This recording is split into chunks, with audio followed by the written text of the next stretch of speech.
Assalamu alaikum wa rahmatullahi wa barakatuh. My name is Liaquat, guys. I hope you guys are having a fantastic day. This is the series that you guys are really interested in. I know you are. This is the dua series and the adhkar, the dhikrs series. This is a beautiful series, inshallah ta'ala. I'm sure you guys are going to enjoy this. This is my YouTube channel where as you can see on the screen, I'm writing all of this. I hope you guys enjoy this little writing. I thought, you know what I'll do? I'll just record how I write this. So maybe you guys get some inspiration for writing Arabic. So this series is dedicated, or my channel is dedicated to helping you guys learn the Arabic language. If you guys enjoy the Arabic language, you guys want to learn the Arabic language more in detail, then please check out the videos, check out the different types of series that I make. This series is dedicated to helping you guys to be able to understand these amazing du'as. I break down each du'a. I show you guys the Arabic meaning, each word, what it means. I also show you grammatical breakdown as well of these du'as so that you guys can appreciate exactly what's happening over here. That way, it sort of like helps you to be able to consolidate the Nahu and Arabic grammar that you have learned. Now, if you're not interested in Arabic grammar, fair, I understand that. Then no problem at all, inshallah. You can fast forward it to the explanations part. Anyway, this is dua. This is how I write it. Hope you guys benefit from this. So without any delay then, let's start breaking down and trying to understand the dua. So this is the dua. La ilaha illallahu wahdahu la sharika lahu lahul mulku wa lahul hamdu wa huwa ala kulli shay'in qadir. This is the dua.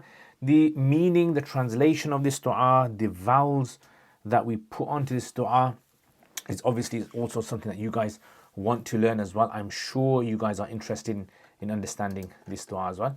So what I'm going to do is I'm going to write this down for you guys so you guys know exactly what this dua is talking about. So, okay, let's put the vowels onto here. And here we go. The vowels. La ilaha illallah. There you go. They're the vowels. Right, and this is the meaning of it as well. Right, so you have, there is no one, la ilaha, there is no one worthy of worship. Right, la ilaha, no one worthy of worship except illa, Allah. Wahdahu means alone. Wahdahu, alone. Right, so wahdahu, so alone, him, you can literally say. La wahdahu la sharika lahu. So la sharika means no sharik, no partner. Sharik means someone who shares partnership with someone else, someone who is like equal to someone in some way. Lahu, for him. Lahul mulku, for him is the kingdom, the ultimate kingdom of the universe and existence. All belongs to Allah. Walahul hamdu, and to him, for him is the hamd, is all the praise, meaning to him belongs all of the praise. وَهُوَ عَلَى كُلِّ شَيْءٍ قَدِيرٍ, and upon every single thing he is all qadir, he is all powerful. Yeah, kulli shay means everything, qadir means all powerful. Qudra he has over every single thing. Now, for those of you guys who are not interested in the Arabic breakdown, the grammar, then you guys can look away or you can fast forward it. And for those of you guys who like Arabic grammar, put in the comments as well. So, la over here means nafi al-jins, negating the genus, all right? So it requires an ism and a khabar. So ilaha is the ism of la nafi al-jins, that's why it has a single fatha on there. Illa is the harf istithna, the word Allah is the mustathna. Okay, so la ilaha illallah, la ilaha, there is no ilah except Allah. Now, this set phrase actually has about 7 to 10 different i'rab and tarkib. Okay, I am not going to go through all of them now. I'm just going to go through one common one. Otherwise, maybe I might make a different video for this. Let me know if you guys think I should make a separate video on all the tarkibs of la ilaha illallah.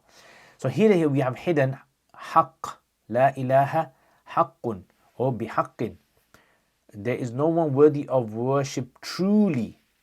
So this is really the khabar. This is haqqun is the khabar, and then the word Allah is going to be the badal of this. So badal mubdal minhu. Badal and mubdal minhu become the khabar of la ilaha. La ilaha haqqun illallah. La ilaha bihaqqin illallah, you can say. So this is actually going to be considered to be the first sentence, right? Second, well, actually we haven't finished it because I've got wahdahu left. Wahdahu is mudaf ilayhi. Now normally a hal, this is hal by the way, hal has to be nakira, isn't it? So this is in the hukum of nakira. This is in the ruling of nakira. It's a ma'rifa word, but in the ruling of a nakira word. So this is the hal of the word Allah, zul hal. Next, la sharika lahu. So la sharika, la nafi al-jins. The word sharik is the ism of la. Lahu is the jar and the majroor, which is muta'alliq to thabitun. La sharika thabitun. La sharika thabitun. Yeah, lahu. There is no partner existing for him. That's literally how you translate it. And all of this is going to become a separate sentence. Jumla ismiya khabariya. Like this one over here. Jumla ismiya khabariya. I'll write it a bit later. So lahu al-mulku, lahu is the jar and majroor. Again, this is muta'alliq to thabitun, which becomes the khabar muqaddam, the khabar that has been brought forward, because jar cannot become a mubtada.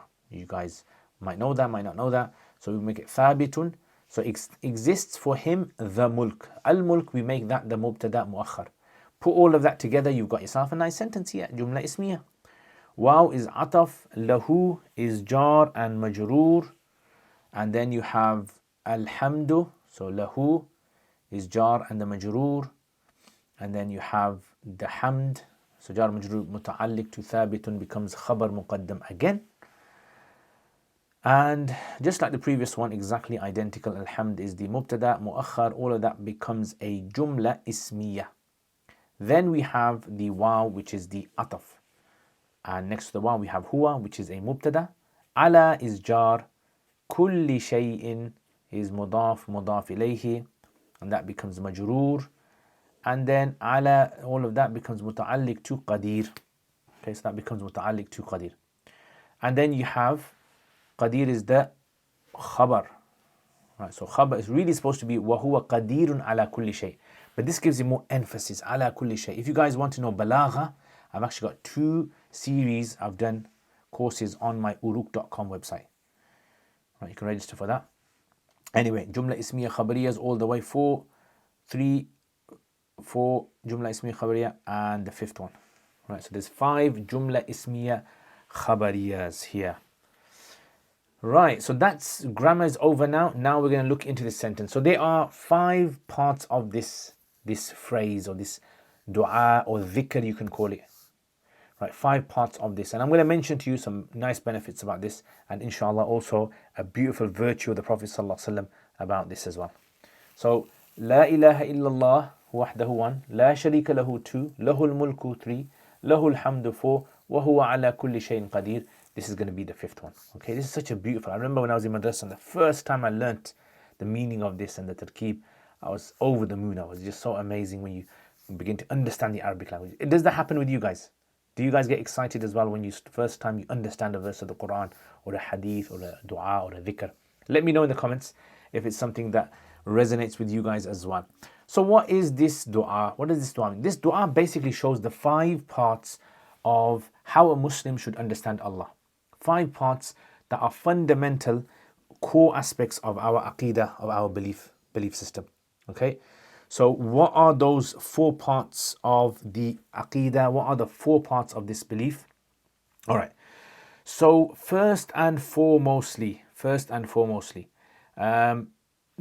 as a Muslim, we have to believe that there is no one worthy of worship except Allah subhanahu wa ta'ala. Meaning Allah deserves to be worshipped alone. No one with him. We must worship Allah as human beings, acknowledge Allah, be grateful to Allah, everything He has given us, and we have to be devout to Allah subhanahu wa ta'ala. This is the first part of this amazing dua. This is, okay? So that's the first thing that we have to understand. Always remember to be, or as a Muslim, to just devote yourself to Allah, right? Alone as well, no one else with Him. In everything, single thing that you do, your salat and your zakat and your fasting and your hajj and every single thing that comes with it. This is the first part. The second part of this is that we acknowledge that there are no partners with Allah, right? So that kind of like emphasizes the first one, because the first one is saying we only worship Allah, but there might be someone who worships Allah only but believes there are partners for Allah out there. Na'udhu billah, may Allah save us from that. We believe that there is no partner for Allah. Allah has no wife, no child, no parents. There's no competitor with Allah. There's no like bully of Allah. There's no someone who is at the same level as Allah in knowledge, in attributes, in names, in anything at all. Just whatever you can imagine, nothing can come close to Allah subhanahu wa ta'ala. Everything is a creation of Allah. So this is the second thing that we understand about Allah subhanahu wa ta'ala. He has no partner at all. It does not even exist. It might exist in movies and cartoons and fictional things, but it does not exist for Allah subhanahu wa ta'ala in any shape and form. So this is the second part of this crucial belief system that Allah subhanahu wa ta'ala has mentioned for us. The third part of this is for us to understand that everything belongs to Allah. Lahul mulku. Now you see the word, by bringing lahu forward, you have the meaning of alone. So that's why I translated it as the kingdom is alone for him. For him and him alone. There is no one out there who has plots of land in the universe that belong to Allah. By bringing the lahu forward, you give it the meaning of exclusivity. So only Allah out there, only Allah and Allah alone is the one that deserves anything at all. And only Allah has kingdom. So there's no one out there who actually has some planet or some universe or part of the planet that belongs to them independent of Allah. Right? Nothing at all. Everything belongs to Allah subhanahu wa ta'ala. Imagine how happy your heart becomes when you realize this, that all the land belongs to Allah. Even if you're lost somewhere, your car's broken down, you know it all belongs to Allah. The fourth part is that we believe that praise only belongs to Allah. Lahu alhamd. By bringing the lahu forward, it has the meaning of exclusivity. Only to him belongs hamd. Hamd only belongs to him and belongs to no one else at all. This is crucial. This is very, very important in understanding that there is no one that is to be venerated, no one is to be honored, no one worthy of worship, and no partners, and alone is the kingdom, and alone no one else deserves any praise but him. Because if you start praising someone else besides Allah, you know what's going to happen. Let me tell you what's going to happen. What is going to happen is that people are going to start worshipping human beings, rocks, superstars, rock stars. And unfortunately, it happens in the world, and it has happened so many times that people have overpraised someone and it ended up them like Fir'aun, making them into a pharaoh and worshipping them. Finally, Allah has power over every single thing. Ala kulli shay. Over every single thing, Allah has all power. Subhanallah, amazing. Allah has power over everything. And imagine your whole body, your digestive system, your heart, your lungs, your whole family, the rocks, the planets, the stars, everything are in control of Allah. In an instant, He can switch off your lights.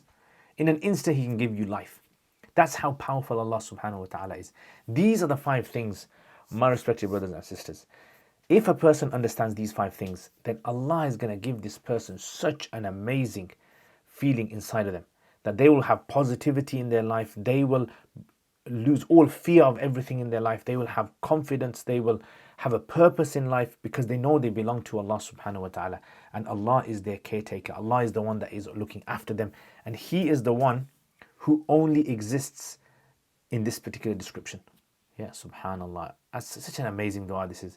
Such an amazing dhikr. In fact, let me tell you this. The Prophet sallallahu alaihi wasallam, he said in a hadith, he said, whoever, when Allah puts his soul back into him, meaning when that person wakes up in the morning, whoever says this dua, La ilaha illallah wahdahu la sharika la, lahul mulku wa lahul hamd, wa huwa ala kulli shayin qadir, Allah will forgive every single sin of his, even if his sins are equal to the amount of froth on the ocean. All the ocean, Pacific and Indian and Atlantic, all the oceans in the world, put them all together. Put all the froth and all that white kind of stuff that you see in the waves, all of that put together. Imagine that was the sins, all of that were the sins of a human being. Allah would wipe it all out when a person says this and believes and understands that this is what this dua actually means. This is what this dhikr actually really means. It will change a person's life. And honestly, when you not just read these du'as, but understand what these du'as actually mean, the weight behind each concept, this is a thing that makes you realize why the Sahaba had such great certainty and yaqeen in Allah subhanahu wa ta'ala. It's because at the end of the day, these were people who were absolute in their understanding that they were human beings, servants of Allah, and these 5 things were the things that were their motivation. And there's some more things as well that you can learn, inshallah, but these are the 5 related to this dua, inshallah. And that's it, guys. So this is, I hope you guys have enjoyed this lesson. I hope you guys enjoyed this dua, this dhikr. If you guys knew this from before, then put it in the comments. And if it's the first time you've actually learned this, then please put it in the comments as well. If there's anything in this that you can reflect on, that has come to your mind, that you can say, no, subhanallah, this is something I really like, then please put it in the comments below. Jazakumullah khair. I will see you guys next time. Assalamu alaikum wa rahmatullahi wa barakatuh.